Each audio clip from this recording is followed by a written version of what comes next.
Hello students, welcome back to your own channel economic lessons. आज हम पढ़ने जा रहे हैं अगला टॉपिक जो हम पढ़ रहे थे माइक्रो इकोनॉमिक्स का क्लास 11th और फॉर बीए और बीकॉम फर्स्ट ईयर के लिए जो माइक्रो इकोनॉमिक्स जो स्टूडेंट्स पढ़ते हैं उसमें हमने पढ़ा था यूटिलिटी एनालिसिस। आज हम पढ़ने जा रहे हैं उसी का next topic that is consumer equilibrium. तो कंज्यूमर इक्विलिब्रियम क्या होता है, मैंने लास्ट वीडियो में भी थोड़ा सा इसका डिस्क्रिप्शन दिया था कि कंज्यूमर इक्विलिब्रियम किसे कहते हैं, उसको डिफाइन किया था थोड़ा सा। आज हम उसको थोड़ा डिटेल में पढ़ने जा रहे हैं। तो कंज्यूमर इक्विलिब्रियम क्या होता है, इसको हम उपभोक्ता संतुलन भी कहते हैं हिंदी के अंदर। इक्विलिब्रियम का मतलब होता है लेवल। जब एक कंज्यूमर किसी चीज से सेटिस्फाई होता है तो वो इक्विलिब्रियम की कंडीशन कहलाती है। चाहे कंज्यूमर हो चाहे प्रोड्यूसर हो, कंज्यूमर भी इक्विलिब्रियम में होता है, प्रोड्यूसर भी इक्विलिब्रियम में होता है। दोनों अलग अलग कंडीशंस हैं। हम प्रोड्यूसर इक्विलिब्रियम भी पढ़ेंगे, अभी फिलहाल कंज्यूमर इक्विलिब्रियम। तो कंज्यूमर इक्विलिब्रियम वो कंडीशन होती है जब एक कंज्यूमर अपनी पूरी की पूरी इनकम को इस तरह से खर्च करता है जिससे कि वो मैक्सिमम सेटिस्फेक्शन गेन करे। मतलब when a consumer spends his entire income on purchase of goods and services in such a way that he can get he gets maximum satisfaction out of it। जब वो maximum satisfaction उससे gain करता है तो वो condition क्या कहलाती है, कंज्यूमर इक्विलिब्रियम। मतलब कि जब मैं एक कमोडिटी खरीदता हूं, चाहे वो गुड खरीदता हूं चाहे वो कोई सर्विस खरीदता हूं, तो उसको खरीदने से जब मुझे मैक्सिमम बेनिफिट मिलता है या मैक्सिमम मैं सेटिस्फाइड होता हूं, तो वो कंडीशन मेरे लिए इक्विलिब्रियम की कंडीशन कहलाती है। ये जो कंज्यूमर इक्विलिब्रियम है ये person to person, consumer to consumer अलग अलग हो सकता है। जरूरी नहीं है कि जो मेरे लिए इक्विलिब्रियम की कंडीशन है आपके लिए भी वही इक्विलिब्रियम की कंडीशन हो। दोनों के लिए अलग हो सकती है। कंज्यूमर टू कंज्यूमर कमोडिटी के नेचर पर भी डिपेंड करेगा और कंज्यूमर पर भी डिपेंड करेगा, कंज्यूमर के टेस्ट एंड प्रेफरेंस पर भी डिपेंड करेगा कि वो अपने आप को किस पॉइंट पर इक्विलिब्रियम में मानता है या इक्विलिब्रियम में समझता है, अपने आप को सेटिस्फाइड होता है वो। अब क्या है, क्योंकि हर किसी का टेस्ट एंड प्रेफरेंस अलग है। आज मान लो कि मुझे क्या है, मुझे भिंडी की सब्जी अच्छी लगती है तो मैं उसको खा करके बहुत सेटिस्फाइड होता हूं। और दूसरा क्या है, देखो दो चीजें इसके अंदर में इंपॉर्टेंट रोल प्ले करेंगी, एक तो नेचर ऑफ द कमोडिटी और एक प्राइस। दोनों चीजें बहुत ज्यादा जरूरी है। आज अगर मान लो कि मुझे भिंडी पसंद है तो भिंडी आज मार्केट में 200 रुपए किलो की, तो मैं नहीं खरीदूंगा उसको। उस कंडीशन में मैं सेटिस्फाइड नहीं रहूंगा। तो मैं कब सेटिस्फाइड हूं, जब मुझे वो मिनिमम कॉस्ट पे मिले और मैक्सिमम मुझे उससे सेटिस्फेक्शन मिले, तो वो इक्विलिब्रियम कहलाएगा मेरे लिए।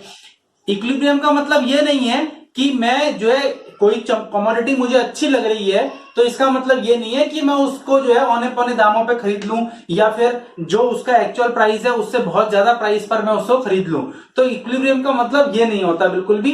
इक्विलिब्रियम तभी माना जाएगा जब एक कंज्यूमर को जो है वो गुड या सर्विस वो पसंद आनी चाहिए। दूसरा उसका प्राइस क्या है, उसका रेट क्या है, किस भाव में उसने खरीदी है, ये भी बहुत ज्यादा डिपेंड करता है। ठीक है ना। जैसे कि मैंने आपको क्या है एक एग्जांपल भी दिया था लास्ट वीडियो के अंदर में कि मैंने एक पेन खरीदा 5 रुपए का और वो 10 दिन चल गया, तो मैं सेटिस्फाइड हो गया। उससे 5 रुपए का पेन था, 10 दिन चल गया, सेटिस्फाइड हो गया।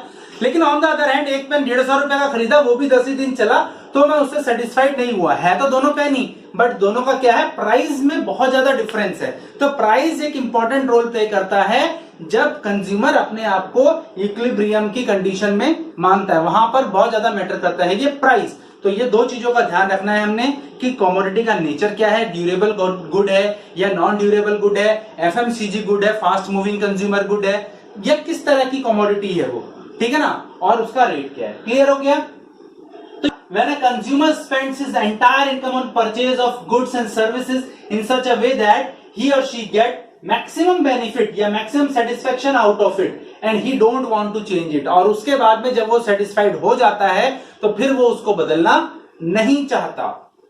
जैसे मान लो मैं इस टी शर्ट से बहुत खुश हूं, ठीक है, सस्ती है, बढ़िया है, तो मैं इसको चेंज नहीं करना चाहता। ठीक है ना। तो वो कंडीशन क्या कहलाएगी, कंज्यूमर इक्विलिब्रियम। क्योंकि कंज्यूमर जब एक बार इक्विलिब्रियम में आ जाता है तो जब तक वो उस इक्विलिब्रियम को या उस कमोडिटी को नहीं छोड़ता, जब तक उसको उससे ज्यादा सेटिस्फेक्शन वाली चीज ना मिल जाए और अच्छी चीज ना मिल जाए। ठीक है ना। तो ये है। अच्छा, जो कंज्यूमर इक्विलिब्रियम है इसके 3 कंडीशन होती है। Single commodity approach, consumer equilibrium इन, क्योंकि इसको मेजर किया जाता है ना, तो मीजर करने के लिए 3 अप्रोचेस जो हैं वो हमें बताई गई हैं कि 3 तरह से हम इसको नाप सकते हैं। सिंगल कमोडिटी के थ्रू, जब हम कंज्यूमर की इनकम को इस तरह से नापते हैं कि कंज्यूमर, हम एज्यूम करके चलते हैं ऐसा कि कंज्यूमर अपनी पूरी की पूरी इनकम को किसी भी एक कमोडिटी पर खर्च कर रहा है, ठीक है ना। दूसरा फिर हम मान के चलते हैं, जैसे टेस्टिंग होती है ना, आजकल कोविड की टेस्टिंग चल रही है, जो है दवाइयां बनाने की टेस्टिंग चल रही है कि भाई किस तरह से, हाँ ये दवाई नहीं, ऐसे कर लेते हैं, ऐसे नहीं ऐसे कर लेते हैं। तो सेम उसी तरह से कंज्यूमर इक्विलिब्रियम को भी नापा जाता है, सिंगल कमोडिटी में अलग से, डबल कमोडिटी में अलग से, और फिर इंडिफरेंस कर्व में अलग से। यहाँ पे डबल कमोडिटी अप्रोच होती है और थर्ड क्या होती है, indifference curve approach. Indifference curve approach, 3 approaches होती है कंज्यूमर इक्विलिब्रियम की, और इस वीडियो के अंदर में हम पढ़ने जा रहे हैं consumer equilibrium in single commodity approach. Consumer equilibrium in single commodity approach, इसके अंदर में क्या होता है कि जब एक कंज्यूमर अपनी पूरी की पूरी इनकम को किसी भी एक ही कमोडिटी पर खर्च करता है, हम ऐसा एज्यूम करके चल रहे हैं, हम ऐसा एज्यूम करके चल रहे हैं कि कंज्यूमर अपनी पूरी की पूरी इनकम को किसी भी एक कमोडिटी पर खर्च कर देता है, जो उससे मिलने वाली जो मार्जिनल यूटिलिटी है, हमने मार्जिनल यूटिलिटी लास्ट वीडियो में पढ़ा था कि क्या होती है। मार्जिनल यूटिलिटी का मतलब है कि किसी भी कमोडिटी की एडिशनल यूनिट को परचेज करने से या कंज्यूम करने से जो भी यूटिलिटी उसको मिलती है, जो सेटिस्फेक्शन उसको मिलता है कंज्यूमर को, वो मार्जिनल यूटिलिटी कहलाती है। और ये हमने ये भी पढ़ा था DMU, law of DMU, diminishing marginal utility, कि जैसे जैसे कंज्यूमर किसी भी गुड की एडिशनल यूनिट को कंज्यूम करता है, उससे मिलने वाली जो मार्जिनल यूटिलिटी है वो रिस्पेक्टिवली धीरे धीरे धीरे धीरे करके कम होती चली जाती है, ठीक है ना।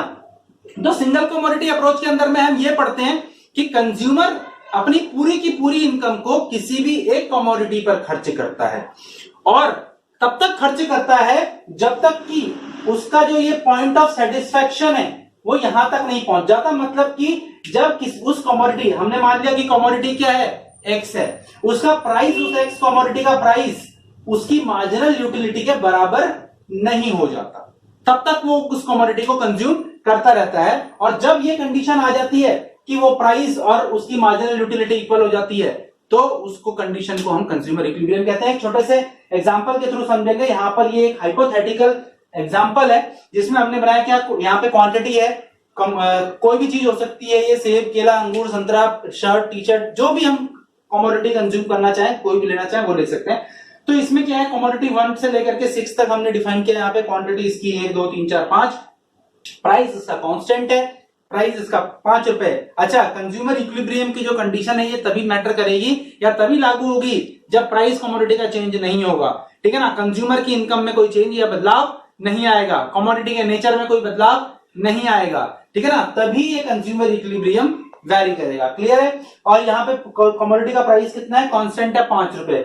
जब कंज्यूमर पहली यूनिट खरीदता है तो उसको मार्जिनल यूटिलिटी कितनी मिलती है, 10। हमने पढ़ा था कि जब पहली यूनिट किसी कमोडिटी की खरीदी जाती है या किसी गुड या सर्विस की खरीदी जाती है तो उससे हमको सबसे ज्यादा सेटिस्फेक्शन मिलता है, और वो धीरे धीरे धीरे धीरे करते करते खत्म होता चला जाता है, सेटिस्फेक्शन कम होता चला जाता है, और एक सर्टेन लेवल पे पहुंचने के बाद में जीरो और नेगेटिव में भी चला जाता है। तो पहली यूनिट उसने खरीदी तो उसको कितना यूटिलिटी मिली, 10। सामान कितने का है, 5 रुपए का। सेटिस्फेक्शन कितना मिला, 10 रुपए के बराबर। तो इसका मतलब यहां पे कंज्यूमर को क्या हुआ, प्रॉफिट। 5 रुपए के सामान ने 10 रुपए के सामान के बराबर सेटिस्फेक्शन दिया। जैसे दूसरी यूनिट खरीदी, दूसरी यूनिट से उसको कितना मिला सेटिस्फेक्शन, 8 रुपए के बराबर, 8 यूटिल, ठीक है ना। 8 यूटिल क्यों, क्योंकि अब सेटिस्फेक्शन कम होना शुरू हो गया। जैसी तीसरी यूनिट खरीदी वैसी सेटिस्फेक्शन और कम होकर के 6 यूनिट हो गया, 6 यूटिल हो गया, मतलब 6 रुपए के बराबर। अब जैसे ही उसने चौथी यूनिट खरीदी, अब उसका जो सेटिस्फेक्शन है वो क्या हो गया, मार्जिनल यूटिलिटी 5 के बराबर आ गई। तो ये वो कंडीशन है, मतलब कि वो कंज्यूमर 4 यूनिट जब खरीदता है तो वो अपने आप को इक्विलिब्रियम की कंडीशन में मानता है। इसके बाद क्योंकि अब क्या हो गया, अब जितने पैसे का उसने सामान खरीदा, 5 रुपए का उसने सामान खरीदा, उसको 5 रुपए के बराबर सेटिस्फेक्शन यहां पर मिलने लग गया, ठीक है ना। तो ये वो कंडीशन आ गई जब उसका प्राइस जो है वो मार्जिनल यूटिलिटी के इक्वल आ गया, ठीक। अब इसके बाद क्या है, अब वो सामान खरीद रहा है 5वीं यूनिट, लेकिन खरीद तो वो 5 रुपए की रहा है, लेकिन उसको सेटिस्फेक्शन 3 रुपए के बराबर ही मिल रही है। जैसे एक भूखा व्यक्ति, उसको आप 200 रुपए का शाही पनीर खिला दो, जो जिसको भूख नहीं है उसको 200 रुपए का शाही पनीर खिला दो, तो उसको सेटिस्फेक्शन 200 रुपए के बराबर मिलेगी ही नहीं, ठीक है ना। ऑन द अदर हैंड एक भूखे व्यक्ति को आप दाल रोटी भी खिलाओगे, वो सस्ती होगी लेकिन उसको सेटिस्फेक्शन बहुत ज्यादा उससे मिलने वाला है, ठीक है ना। और ये मार्जिनल यूटिलिटी धीरे धीरे कम होती चलेगी। तो ये जो कंडीशन है ये कंज्यूमर इक्विलिब्रियम की कंडीशन है। कंज्यूमर तब तक गुड्स का परचेज करता रहता है तब जब तक उसका प्राइस उसकी मार्जिनल यूटिलिटी के इक्वल नहीं आ जाता। ये सिंगल कमोडिटी अप्रोच है। इसको एक डायग्राम से भी समझते हैं हम कि ये कैसे लाई करते हैं। यहां पर एक्स बनाएंगे, यहां पर वाई बनाएंगे, यहां पर बनाएंगे हम जीरो, यहां पर बनाएंगे हम आउटपुट या क्वांटिटी लिख सकते हैं, यहां पर बनाएंगे हम क्वांटिटी, यहां पर बनाएंगे हम प्राइस और मार्जिनल यूटिलिटी। तो प्राइस कितना है इसका 5 रुपए, तो 5 रुपए पर हम क्या कर देते हैं इसको कांस्टेंट, ये क्या हो गया px, price of commodity x. अब क्या है मार्जिनल यूटिलिटी क्या है, जब वो 1 यूनिट खरीदता है तो 10, फिर धीरे धीरे करके ये क्या हो जाती है कम हो जाती है। तो जिस लेवल पर ये काट रहा है एक दूसरे को, मतलब कि ये मार्जिनल यूटिलिटी जो है एक्स की, ये जिस पॉइंट पर प्राइस को काट रही है वही पॉइंट क्या है इक्विलिब्रियम है। और यहां नीचे आ जाएगी क्वांटिटी, मतलब 4 क्वांटिटी पर ये क्या हो रहा है प्राइस और मार्जिनल यूटिलिटी क्या हो रही है एक दूसरे के इक्वल हो रही है। यहां पे क्वांटिटी कितनी है 4, ये 4, यहां पर क्या हो गया ये एक दूसरे के इक्वल हो गई। तो ये क्या कहलाएगा पॉइंट ऑफ इक्विलिब्रियम कहते हैं इसको, point of equilibrium, consumer equilibrium in single commodity approach. तो उम्मीद है कि ये वीडियो में आपको ये सारी डिटेल जो है consumer equilibrium in single commodity approach ये आपको समझ में आया होगा। तो अगली वीडियो के अंदर में हम पढ़ेंगे consumer equilibrium in double commodity approach and consumer equilibrium in indifference curve approach. अगली वीडियोस भी ध्यान से देखिएगा। और जो इस वीडियो को देख रहे हैं जिनको यूटिलिटी के बारे में समझ में नहीं आ पा रहा है तो वो पिछली वीडियो इसमें आप जरूर देखिएगा, मैं डिस्क्रिप्शन में उसका लिंक भी डालूंगा। बाकी प्लेलिस्ट तो है ही है, प्लेलिस्ट में भी आप लोग देख सकते हैं, ठीक है ना।